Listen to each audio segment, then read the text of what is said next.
Mariing itinanggi ni Attorney Nicholas Kaufman ang aligasyong nabigo ang defense team sa kaso ni dating Pangulong Rodrigo Duterte at iginiit na ginawa nila ang lahat ng legal na hakbang para mapalaya ang dating Pangulo.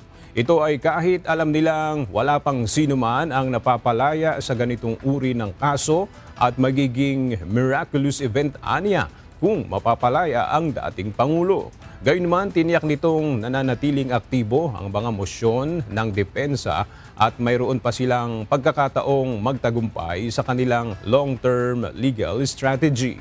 Sa ngayon, natanggap na ng defense team ang medical evaluation sa dating Pangulo at nakatakdang magsumite ng observation sa korte ngayong linggo ukol dito. Tiniyak din ni Kaufman na nasa maayos na kondisyon si Duterte sa detention center at mahigpit na minomonitor ang kanyang kalagayan bilang bahagi ng medical and humanitarian standards ng ICC.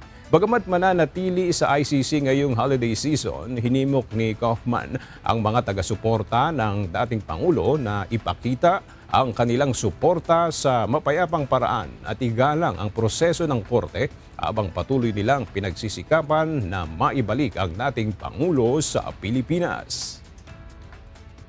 That I failed big time? I think that's a bit of an over-exaggeration.